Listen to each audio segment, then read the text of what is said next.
to the WGCI Music Summit 2019. Hey! I am your moderator for today's panel. I'm your girl, Frankie Robinson. You can check me out on the midday party, 10 to 2, Monday through Friday, man. But let's get right into it. We got a big, heavy, huge panel today for you. And listen, I don't know if you guys know, but at the end of the panel, we're gonna take some questions from the audience via Twitter, and you're gonna tweet your questions now, right now, at WGCI using hashtag WGCI Music Summit. That's hashtag WGCI Music Summit. Y'all ready? No, y'all don't sound like y'all ready. I said, are you ready? Let's get into it, man. First up, welcome to Bossed Up and Getting Signed, the blueprint to success. Yeah, we got a panel of heavy hitters, man. To my right, big shouts out and introducing Dallas Martin, the Senior Vice President of A&R of Atlantic Records. Make some noise for my man Dallas. To the left of me, I got Chi-Town Zone. You already know what it is. My man Mikkey Halsted, manager of Herbo. Make some noise. Back to the right of me.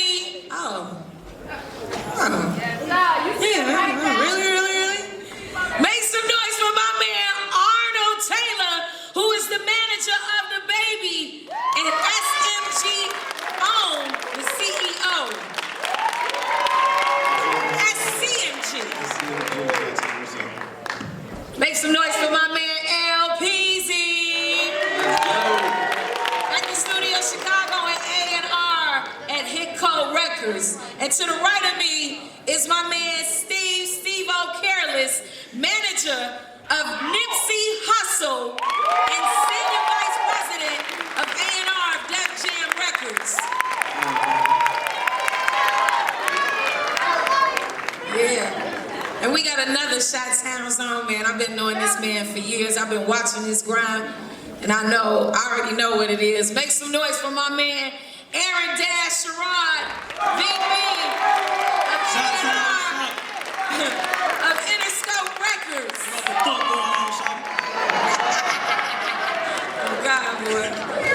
But we had to save, I'm sorry, fellas, you know what it is. We had to save the queen for last. About to grace this stage, man. She's done it all. Singer, songwriter, entrepreneur, award-winning. She's bad as hell. And the queen, baby, is in the building. Make some noise for K. Michelle.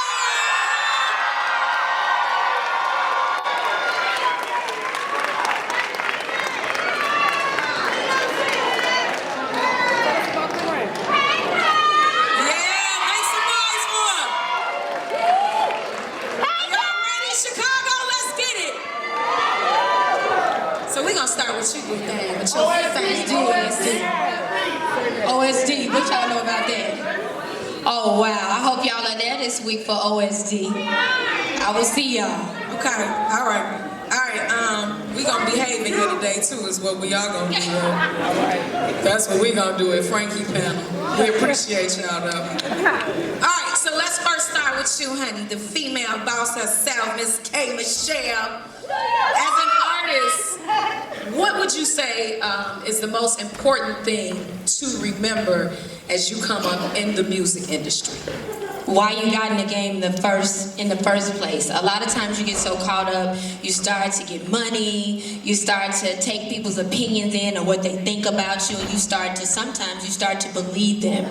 The best thing that you can do while being in this industry is remain true to yourself, remain true to your beliefs. I know people say that all the time, but that really is the truth. So if you truly love music and you're not one of them little artists that just be mumble rapping and barely singing, if you really love the music, you're gonna remember that, and you're gonna always go back to it because it's a passion, it's a gift that was given to you. You heard? Yeah. Arnold, Yeah, you're doing big things around here. I want to know, how did you discover DaBaby? I'm going baby on baby. Going baby on baby, baby. I mean, for me, I signed Baby 4 years ago. I just wanted to do something for my city in Charlotte, you know, in the Carolinas.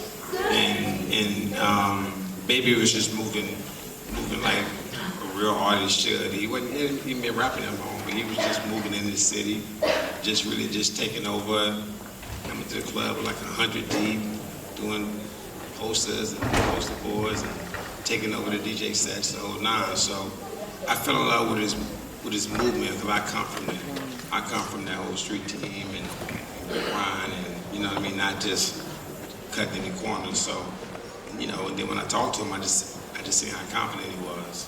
So I just knew he had to be like my LeBron James of the label to start it off. Confidence is an understatement. And then be mentally strong. Mentally strong is bigger than music. If you're mentally strong for this business, and I knew you could deal with the ups and downs, you know, because I mean, we did something nobody's ever done before in the city that had never been done. So I knew I had to deal with somebody who was mentally strong to deal with the doors being closed in his face, and you know, and people telling us, no, we couldn't do this and couldn't do that. So it was really about just finding somebody who was mentally strong and that kid's fearless. Wow. So I'm gonna take this one to my man Dallas, who is the SVP, the Senior Vice President of A&R Atlantic Records. How can a rising star or a rising artist catch the attention of an A&R? What is it that they can do to shine or to catch your attention? I think nowadays with you know, people having so much access to like, you know, recording and putting their music and their videos on the internet, I think it's just about putting in the work. You know what I'm saying? Like, you can't really wait on no label to discover you. You really gotta treat yourself like a true independent artist. Go on there, really grind, put records together, get your content together, get videos, and make it to a point where you create leverage on your own. So when you do get approached by labels and stuff, you will have something leverage on them. So you know you can get a good deal and have a good opportunity for yourself. You know what I'm saying? Dash, same question for you, man. How can a rising artist or star like catch your attention, or A&R's attention? Well, for me, it's I kind of gotta want to feel like I can be you. You know what I'm saying? It's just like you gotta have this aura about you, because sometimes people can have good music, but it don't come across, it don't connect.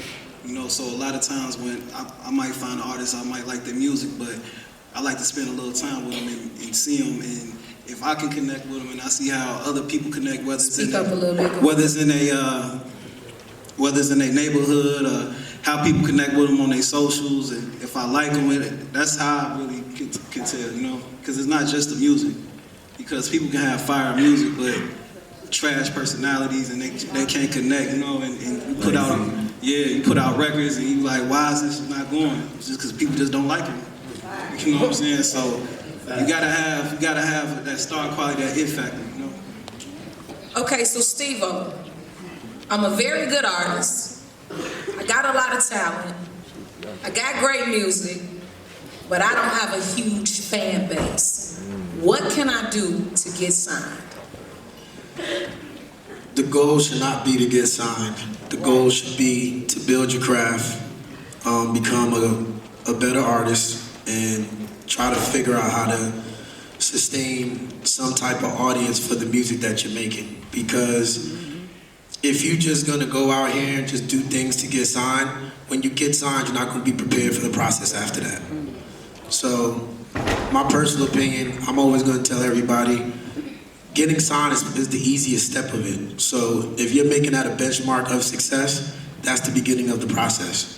So I would tell all of y'all, whoever wants to do that, that should not be your goal. Your goal should be developing your craft day in and day out, developing your audience day in and day out. And trust me, if it connects and if you're doing the right things and you're doing the proper networking and you're building the proper business, one of these people up here will find you. They say I like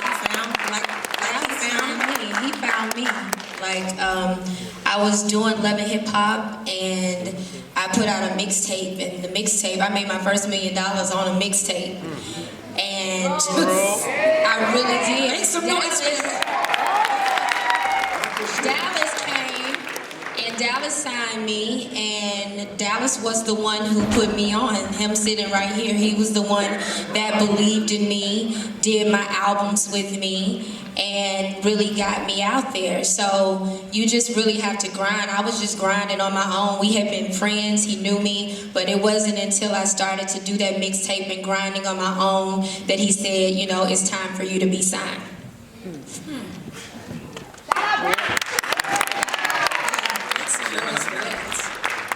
Thank you, Dallas.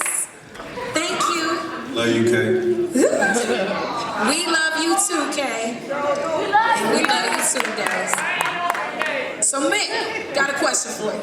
What's up? People are saying that the industry lacks real talent right now.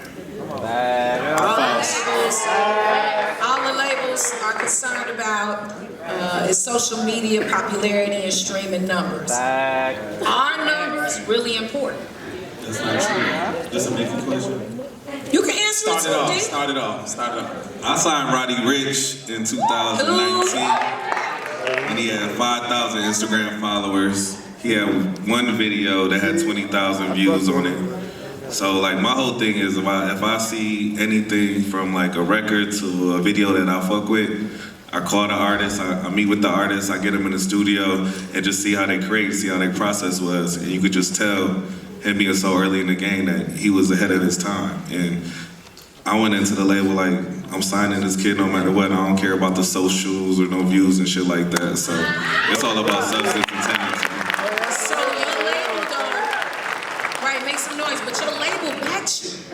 Yeah, Which is a good thing. Because I put in the work, you know what I'm saying, to give, you know what I'm saying, I've had success with them. So, you know, like anything, you gotta put your work in for people to respect you and, you know what I'm saying, you know, back you up. Absolutely. Hey. They are, let me just say this, there are a lot of different paths to success, right? And the music business is just not one thing. You got people like me that I'm looking for talent before I look for a buzz, right? And then trying to figure out if that talent can connect, right? So it's things that I've walked into labels that had no followers, right? And the music was incredible, the person was a star, and everybody believed in their vision and they got deals right then. Other things, sometimes I might bring something to, say, Dallas, right? And say, hey, look out for this. We about to build this. It's a real star. So I'm not asking for a deal right now. Sometimes he might say, hold on. I don't want you to build it up because it's gonna cost me $5 million then, right? Let me get it right now. I'm like, so as managers, and Steve and a lot of people know that, we have relationships with people that are A&Rs and we'll say, hey, get in on this talented person early, right? Now when I build it up, you gotta pay. You know, and so we're gonna do the work and we're gonna start, because you can't cheat the steps that it takes. It's no shortcuts. Can you please say that again? You cannot cheat and skip over steps to stardom. You can skip steps to get a deal, but you still have to. It's people that are in deals right now that you guys have never heard of that still have to do all the groundwork that an independent artist will have to do. They gotta connect, they gotta build a fan base, they gotta make sure that you're getting support at home, in your neighborhood first, and then through your community, then in the city, and then throughout the Midwest, and then start reaching more people.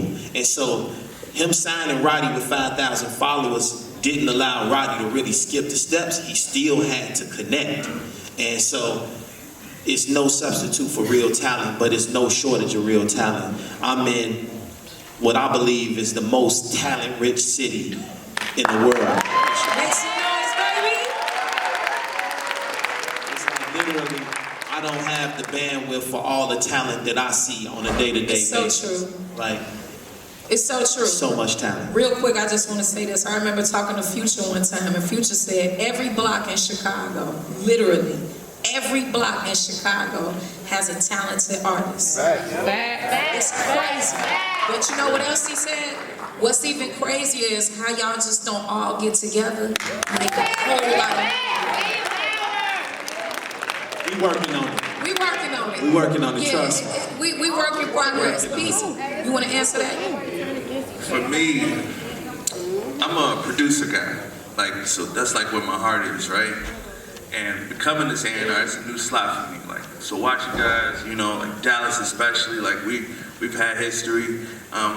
Whether Dash knows it or not, I've watched him a lot, and Mickey is like big brother.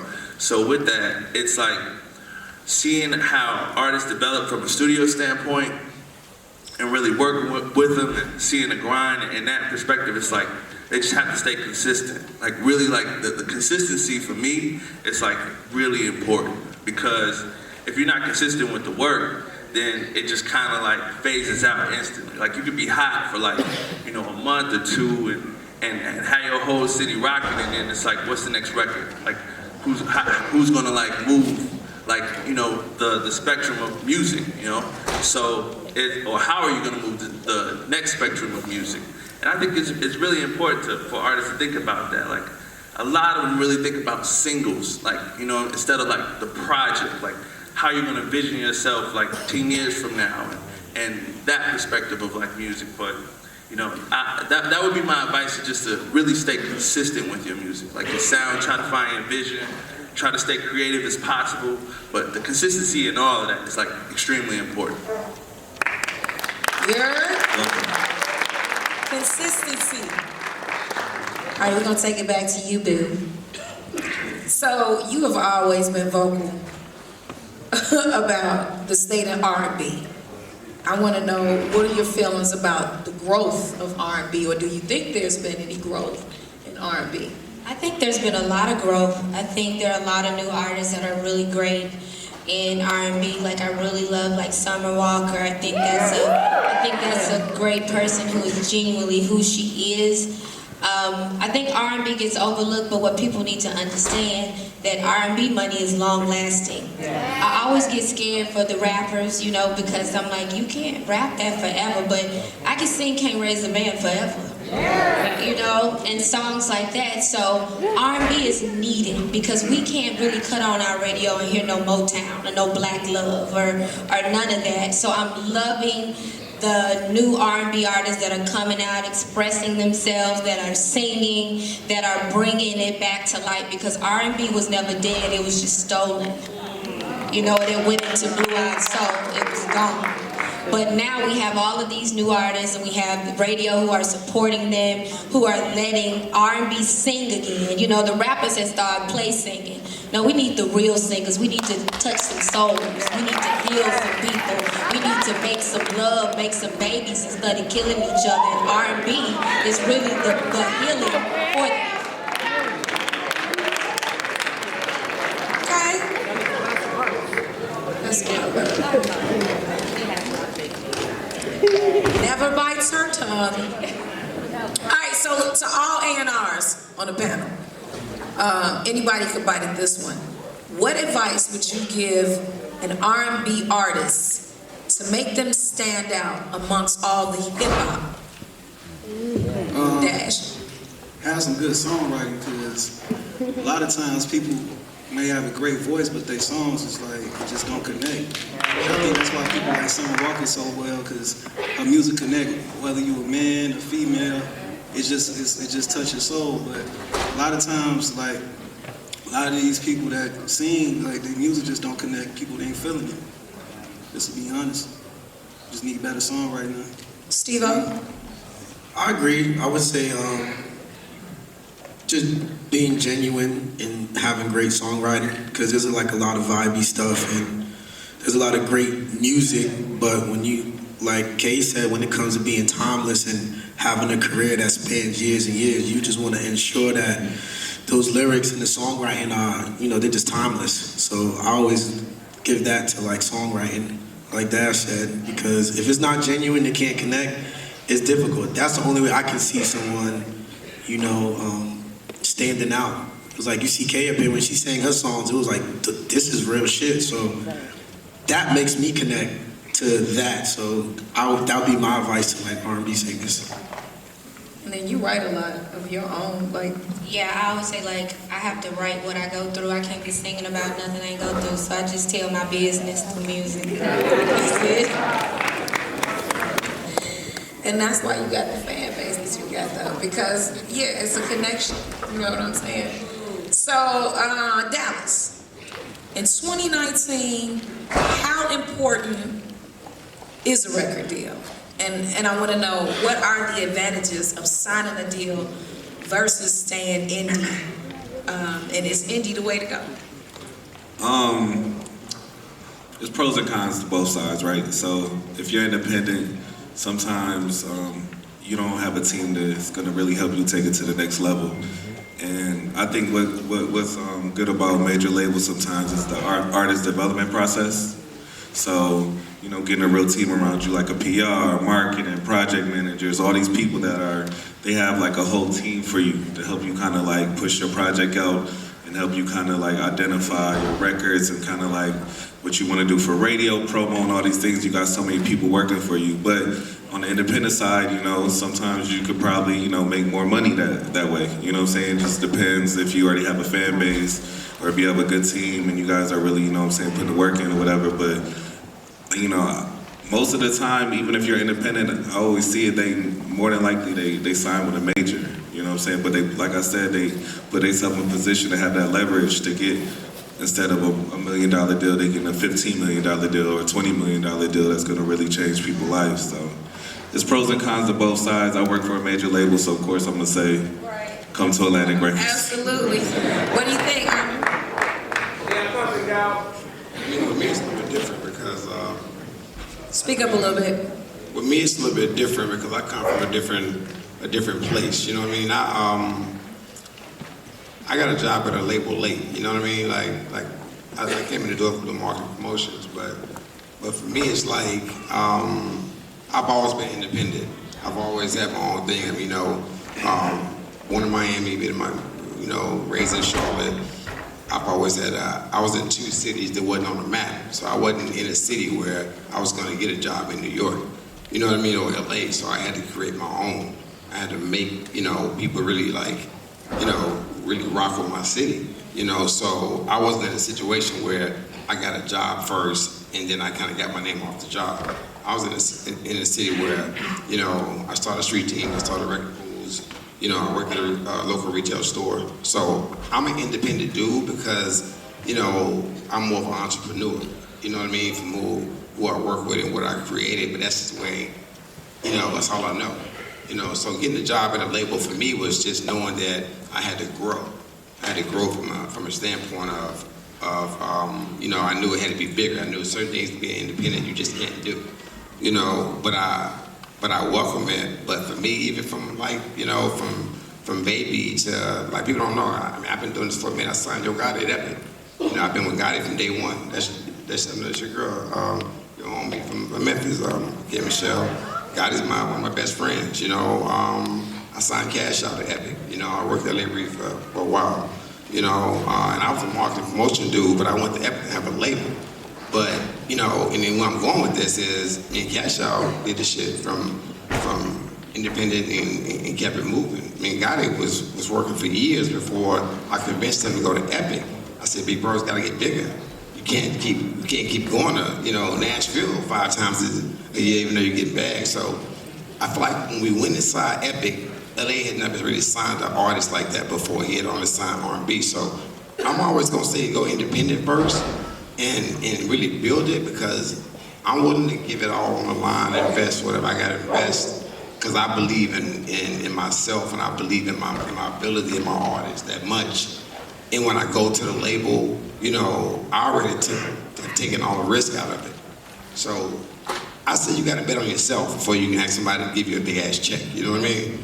So, and that's not just money, that's just this time or whatever you wanna do. So I'm big on being independent first, but not being so independent where you not need a major at the time when it's time to grow.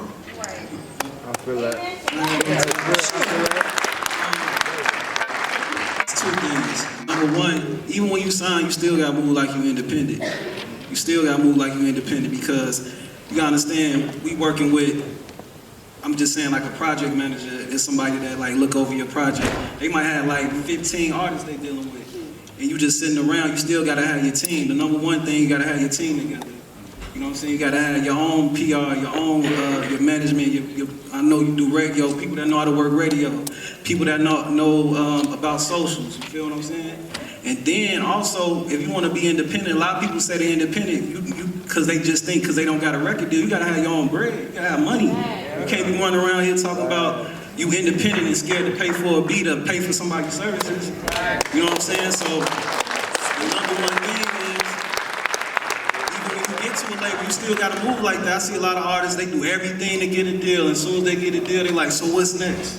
Like, nah, man, we gotta figure this out. Do what you did to get hot. I'm not feeling you no more. What you doing? Nobody, you know what I'm saying? So, and just like, you know, shout out to Nip. That's what was so amazing about him. He was, I never even knew he was signed for a long time, just cause how he was moving. And that's what make you great. Look at all DaBaby, like, if you wouldn't even know, a lot of these artists are signed. You feel me? You know what I'm saying? Like, when people come in studio, they already got their shit together. So, I'm saying you gotta be independent the whole way through. You got to take advantage of your opportunity, and you got to put your future in your own hands. This is the last question on the panel, and then we're going to do some Q&A. We're going to take it back to you. Blue thing. So what advice would you give for female artists coming up in the business? Do you feel that women have it harder? Do you feel that we have less opportunities? What advice would you give them? I would say keep your legs closed. Dang! I'm not gonna play with you. You know, I was a hot pocket, but I ain't never sleep with Dallas. You know, I didn't. But that's so important, you know what I'm saying? Like when you get out here, man, people are gonna look at you as a sex symbol. If you're sexy, it is what it is, but you have to show them that it's more. I know it's always said and blah, blah, blah. You really, really as a woman have to be a boss. You have to boss up because when you say things, they're gonna say she's PMS and she's emotional. Even if you're making sense, even if it's right, you have to learn how to take the hard hits. You know what I'm saying? Move like a man. Get it done. Know what you gotta do. Stack your paper. Be focused because if you don't, you're gonna end up pregnant, depending on one of these niggas to do something for you.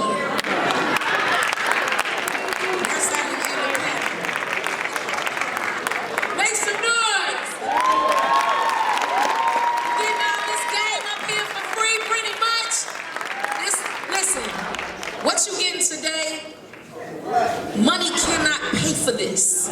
Do you understand what I'm saying? Money cannot pay for this. So look, right now, we're gonna take some Q&A via Twitter. Make sure you tweet your questions at WGCI using hashtag WGCI Music Summit. And panelists, we're gonna ask that you keep your answers short for the sake of time. I got a couple of questions. Sure, it's not in. All right, the first one is for you, Kay. How hard or easy was it for you to open in the Puff and Pedals Lounge while still maintaining as an artist? Beautiful, by the way. I went while I was in Atlanta. Thank you, you should have told me. I sure went. That was something else I want to do. Like, I've been in the game a long time now. I'm able to kind of do more. I got sick about a year ago, so I had a lot of time down. I'm so like corny. Like outside of this, like I like faux wall and paint and do floors and tiles and stuff like this. So I opened up a restaurant, and it's just a little small restaurant. I didn't know it was gonna do as well as it's doing, and now it's 2 years, and now I'm about to open up 2 more. So it's just like you just gotta do it. If you wanna do something, y'all just gotta do it. We be planning and talking and waiting on the moment. It ain't no time for that, man. If you wanna do it, you just gotta go get it and do it. All right. So the next question is, how can I shop a song to an established artist? How can I shop a song to an established artist? Mick? Have some money. Period. No, but when you asking, you talking about as far as shopping a song for an artist like, say, a Herbo to get on your record? Is that what you're talking about? No, I listen to my song. You trying to, as a songwriter? Yeah, exactly. Oh man, well, social media makes the world so small now, bro. And first of all, you gotta kind of do your due diligence and see which artists kind of accept songs, right? And see, and you can look, like if you looking and say Rihanna, right? You can look in the credits and see that there's several writers on some of her records that she accepts songs. You'll know the research and say, oh, this person wrote this song for her. And so at that point, you can find management, you can reach out to the A&R, you can also team. It's very important for songwriters to team with dope producers, right? And especially producers that get in, because a lot of times when you team with a dope producer, that's how you really get a complete song to a songwriter. Also look out for like writing camps. You know, I know Atlantic has them all the time. Interscope has writing camps. There are a lot of independent writing camps all around the country where you get in with different producers and songwrite. And I think the best way to do it is really start collaborating with producers and other songwriters.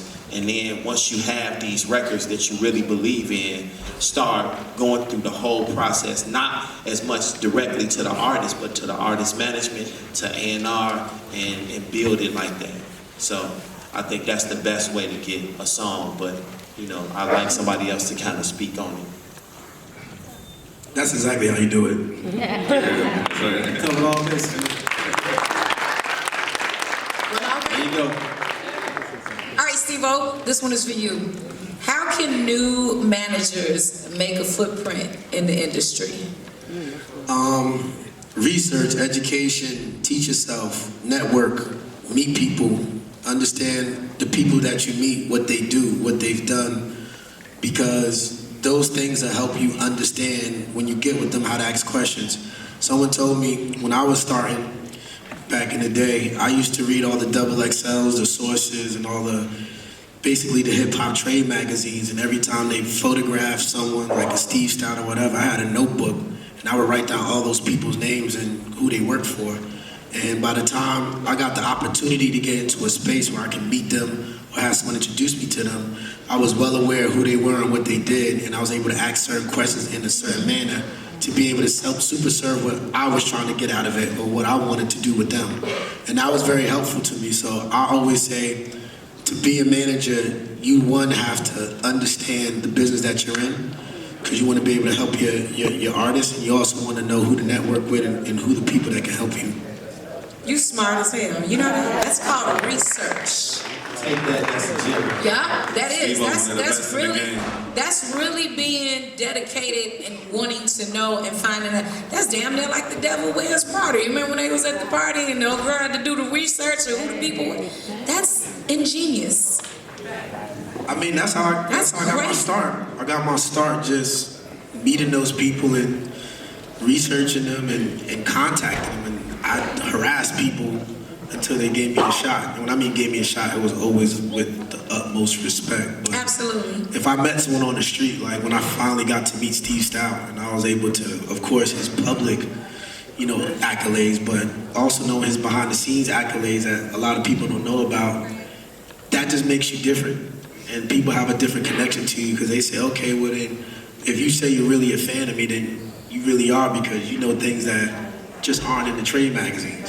So that was just very helpful to me. So for new managers, I would tell you that, like, get on your research game and understand what you're doing and who you want to work with. I think that's for anybody too. That's for songwriters, that's for artists. My pet peeve is stuff like that too. Like when new artists come up to you and they be like, "Well, you work in music? What you do?" I like A&R that. Like, what is that? Be like, "Oh, if you a new artist trying to get signed, you don't know what an A&R is?" It's like, bro, you know what? You just go back home just be like, and don't talk to me about this. Because by the way, no disrespect, we humans too, and you wouldn't want to waste your time. So please respect my time. You know what I mean? All right, you guys, that's the end of this panel, man. Boss it up.